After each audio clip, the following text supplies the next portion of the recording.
भक्तों, आप सभी को जय श्री कृष्ण। आइए भक्तों, हम जानते हैं श्री कृष्ण और हनुमान जी महाराज की अलौकिक रहस्यमय रोचक प्रसंग को। तो वीडियो में अंत तक बने रहिए। आखिर भगवान श्री कृष्ण के मृत्यु के समय क्यों आए थे पवन पुत्र हनुमान जी? क्या वह सचमुच भगवान श्री कृष्ण की मृत्यु के समय वहां पर मौजूद थे? दोस्तों, जब जब भगवान श्री राम का नाम लिया जाता है, उनके साथ सदैव हमेशा उनके महान भक्त हनुमान जी का नाम भी अवश्य लिया जाता है, जो स्वयं भगवान शिव के ही अवतार थे। एक महाबलशाली देवता जिन्हें हरा पाना किसी के भी बस की बात ना थी। यहाँ तक कि भगवान शिव, भगवान विष्णु, ब्रह्मा, यम या कोई अन्य देव, सभी से इन्हें भिन्न भिन्न प्रकार के वरदान प्राप्त हुए थे, जिसके चलते इनकी शक्तियाँ कई गुना अधिक बढ़ गई थीं। हम जानते हैं भगवान हनुमान जी आज भी चिरंजीवी हैं। वह त्रेता युग में स्वयं भगवान श्री राम के साथ भी थे और द्वापर युग में स्वयं भगवान श्री कृष्ण के साथ भी महाभारत में एक नहीं बल्कि सैकड़ों बार हनुमान जी का जिक्र मिलता है। जहां पर एक बार स्वयं उन्होंने भीम का घमंड चकनाचूर किया था, तो वही महाभारत युद्ध में सर्वश्रेष्ठ धनुर्धरी अर्जुन के रथ के ध्वज पर विराजमान हुए थे। यह सब हम जानते हैं कि महाबली हनुमान जी ने कई प्रकार से द्वापर युग में अपनी उपस्थिति जाहिर की थी। वो प्रत्यक्ष रूप से भले ही पांडवों को एक या दो बार ही मिले, लेकिन वह अप्रत्यक्ष रूप से हमेशा उनके साथ ही थे। जिनके साथ स्वयं भगवान श्री कृष्ण खड़े हो, उनके पास आकर हनुमान जी क्यों नहीं जाएंगे? क्योंकि भगवान श्री कृष्ण पहले श्री राम ही तो थे।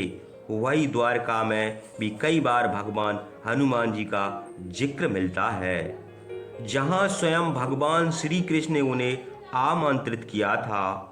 वहीं भी सिर्फ और सिर्फ उनकी पत्नी सत्यभामा और सुदर्शन गरुड़, साथ ही साथ बलराम जी का घमंड चकनाचूर करने के लिए कहते हैं। महाभारत के युद्ध के समय वह प्रत्यक्ष रूप में सबके सामने आए थे, जहां पर स्वयं भगवान श्री कृष्ण के कहने पर और अर्जुन की विनती करने पर वे स्वयं उनके शक्तिशाली रथ की ध्वजा में विराजमान हुए थे, जिससे अर्जुन की शक्ति और अधिक गुना बढ़ गई थी, क्योंकि उनका रथ किसी भी साधारण या दिव्य बाण चकनाचूर नहीं कर सकता था।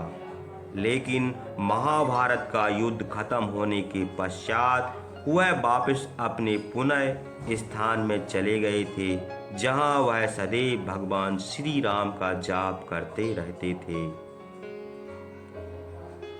महाभारत का युद्ध अधर्म में धर्म की विजय का प्रतीक था, और जहां पर भगवान श्री कृष्ण कूटनीति और अपने तपोबल के कारण अधर्म का नाश कर रहे थे और धरती में सभी अधर्म को मिटा दिया था, जिसके बाद उन्होंने अंत में अपना शरीर त्याग कर वैकुंठ धाम की तरफ प्रस्थान करने का निश्चय किया। और महाभारत खत्म होने के 36 वर्ष बाद स्वयं भगवान श्री कृष्ण ने अपना देह त्याग दिया।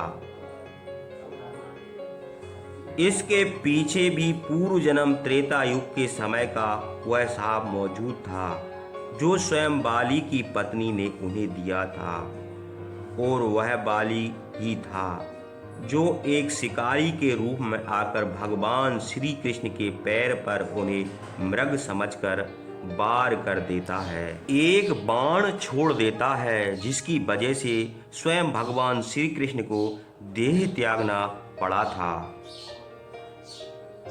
लेकिन एक सवाल उठता है, जब हनुमान जी को यह सब ज्ञात था तो हनुमान जी क्यों नहीं भगवान श्री कृष्ण को रोकने आए? क्या हुआ जब स्वयं हनुमान जी को यह पता चला कि उनके आराध्य भगवान स्वयं इस धरती को छोड़ने वाले हैं और बैकुंठ धाम की तरफ प्रस्थान करने वाले हैं? क्या हनुमान जी उनसे मिलने आए थे? अब आपको इसके बारे में विस्तार से बता दें कि हनुमान जी भली भांति जानते थे कि भगवान श्री कृष्ण कौन है, और इसके साथ ही हनुमान जी भी भक्ति और साधना की शक्ति इतनी प्रबल थी कि वह सांसारिक मोह माया, दुख और सुख से भी परे थे। इसलिए वह सब बात भली भांति जानते थे कि भगवान श्री कृष्ण किस प्रकार इस धरती पर आए हैं और किस प्रकार अपना प्रयोजन पूर्ण कर वह इस धरती से जा रहे हैं। ऐसा ही संदर्भ हमें त्रेता युग में रामायण के दौरान भी मिलता है, जब स्वयं हनुमान जी के डर के कारण ही श्री राम को अपनी अंगूठी पाताल लोक में गिरानी पड़ी, क्योंकि वह जानते थे कि हनुमान जी उन्हें बैकुंठ धाम जाने नहीं देंगे। और जिसके बाद वासुकी नाग की सहायता से उन्हें श्री राम की हजारों अंगूठियों के बारे में पता चला। अब बात करते हैं, क्या सचमुच हनुमान जी भगवान कृष्ण से मिलने आए थे? तो इसका जवाब है नहीं। हनुमान जी सदैव भगवान श्री राम का निरंतर जाप करते थे। उनके मन में केवल श्री राम ही मौजूद थे। उनको यह ज्ञात था कि रामचंद्र ना तो कहीं जाते हैं और ना ही कहीं से आते हैं, वह तो हमेशा ही उनके हृदय में वास करते हैं। इसलिए भगवान श्री कृष्ण के प्रस्थान करते समय ना ही हनुमान जी दुखी थे और ना ही उनकी आंखों में आंसू निकल रहे थे। अब यहाँ पर रही मिलने की बात, तो ऐसा कहा जाता है कि स्वयं हनुमान जी प्रभु श्री राम के अलावा श्री कृष्ण के परम भक्त कहलाते हैं। इसलिए भगवान के बीच आंतरिक मन में यानी आंतरिक तरंगों में हमेशा मिलान होता रहता है।